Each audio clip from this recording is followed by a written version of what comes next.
අමුතුම කෑම හොයන ඔයාලටම තමයි මේ රස කෑමත් මං අරන් ආවේ. මේකත් තවත් රස කෑමක්. විනාඩි 30න් ලේසියෙන්ම හදාගන්න පුළුවන්.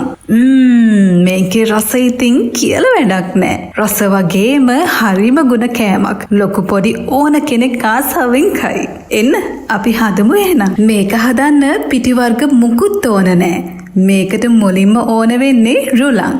මං මෙතන රුලන් ග්‍රෑම් 200ක් අරන් තියෙනවා. රුලන් කියන්නේ හරිම ගුණ කෑමක්. ඉතින් මේ රුලන් ටික අපි ග්‍රයින්ඩ් එකට දාගන්න ඕන. ඊළඟට මේකට අපි ෆ්‍රෙෂ් මිල්ක් මිලිලීටර් 200ක් වගේ දාගන්න ඕන.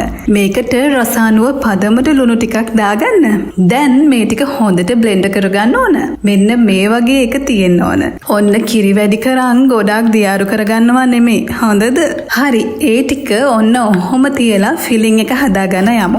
මේ ෆිලිං එක ගොඩාක් රස වෙන්න නම් ඉතින් මේකට මෙහෙම කිතුල් හකුරු ටිකකුත් තියෙන්න ඕන. කිතුල් පැණි තිබ්බත් මඩු ඉතින්. තාච්චියක් ලිපේ තියලා ඒක හොඳට රත් වුණාට පස්සේ ඒකට සීනි ටිකක් දාගන්න. සීනි ටික මෙහෙම දිය වෙන්න අරින්න. අපි මේ ටික කැරමල් කරගන්න තමයි යන්නේ. පොඩ්ඩක් කලවම් කර කර මේක මෙහෙම තියන්න. මේ වෙලාවේ ඔයාලට පේනවා මේකේ පාට වෙනස් වෙනවා කියලා. මේ වගේ හොඳ තද දුඹුරු පාටක් එනකොට මේකට වතුර ටිකක් දාගන්න. ගොඩක් කළු වෙන්න දෙන්න එපා. එහෙම වුණොත් මේක තිත්ත රස එනවා. දැන් මේකට ඔයාලට රස අනුව තව සීනි ටිකක් දාගන්න. ඒ ටිකත් කලවම් කරලා අපි මේකට අර කලින් ලියාගත්ත කිතුල් හකුරු ටික දාගන්න ඕන. හකුරු ටික දිය වුණාම මේ වගේ තලාගත එනසාල් එකක් දාගන්න ඕන. දැන් අපි ගාගත්ත පොල් ටික මේකට දාලා හොඳට කලවම් කරගන්න ඕන. මේ දාන්නේ ලුණු ටිකක්.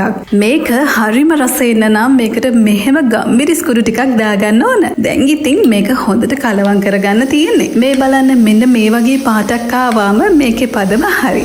ගොඩක් වේලෙන්න මේක තියාගන්න එපා. ඉතින් මේක තමයි හරිම විදියට හදන පැණි පොල් මිශ්‍රණය.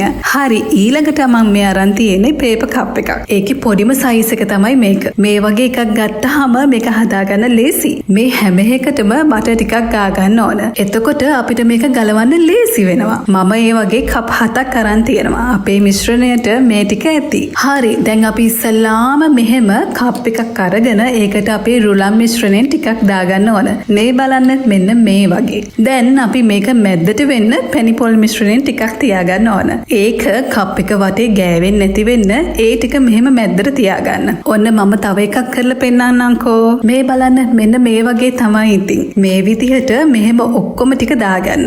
දැන් ඊළඟට මේවට උඩින් ආපහු සැරයක් අපේ රුලන් මිශ්‍රණය දාගන්න ඕන. මේ බලන්න මේ විදියට ඒක දාගන්න. කප් එක පිරෙන්නේ නැති වෙන්න පැණි පොල් ටික වැහෙන ගානට තමයි මේක දාගන්න ඕන. ඒ වගේම වටේ හිඩස් නැති වෙන්න මේක දාගන්නත් ඕන. ඔන්න දැන් මම සේරම ටික ඒ විදිහට දාගන්නවා. මේ බලන්න මෙන්න මේ වගේ තමයි මේ ටික තියෙන්න ඕන. දැන් අපි මේ ටික ස්ටීම් කරගන්න තමයි යන්නේ. රයිස් කුකර් එකේ මේ ටික මෙහෙම ලේසියෙන් ස්ටීම් කරගන්න පුළුවන්. මෙහෙම විනාඩි 20ක් ස්ටීම් කරාම ඇති. ටික වෙලාවක් යනකොට ඉතින් මේකේ මාරම සුවඳක් තමයි එන්නේ. එන්න අපි දැන් බලමුකෝ කොහොමද කියලා අපේ මේ රස කෑම එක. බලන්නකෝ ලස්සනට ස්ටීම් වෙලා සුවඳට සුවඳේ මේක හැදිලා තියෙන ලස්සන. අපි මේ ටික මෙහෙම උණුවෙම බාගමු එහෙනම්. සුවඳ එනකොට ඉතින් ඉවසන් ඉන්න එක තමයි අමාරුම. ඊට පස්සේ මේක මෙහෙම කප් එකෙන් අයින් කරගන්න ඕන. මේ බලන්න ඒක මෙහෙම ලේසියෙන්ම ගැලවිලා එනවා. මේ කප් එකේ පොඩි ඉටිකොල ලේ එකක් තියෙනවා. ඒකත් මෙහෙම අයින් කරගන්න. මේ සේරම කරගන්න ඕන මේක ගොඩක් නිවෙන්නේ නැති වෙන්න. හරිද? උණුවෙම කනකොට තමයි මේක රස වැඩි. එන්නකෝ බලන්න මේක කොහොමද කියලා. බලන්නකෝ පැණි පොල් ටික මේකට ලස්සනට සෙට් වෙලා තියෙන හැටි. තවත් ඉතින් ඉවසන් ඉන්න බෑ ඔන්න. කාලා බලමු. මේක නම් ඉතින් ආයේ නියමයි. මාරම රසක් තියෙන්නේ. ඔයාලත් හදලා රස කියන්න ඕන. හරිද? මේ වගේ තවත් වීඩියෝ ගොඩාක් අපේ channel එකේ තියෙනවා. ඒවත් බලන ගමන් like කරන්න, share කරන්න, channel එක follow කරලා මාව ළඟින්ම තියාගන්නත් අමතක කරන්න එපා. එහෙනම් ගිහින් එන්නම්. මේකත් ඉතින් තවත් රසම රස කෑමක්. හරිද?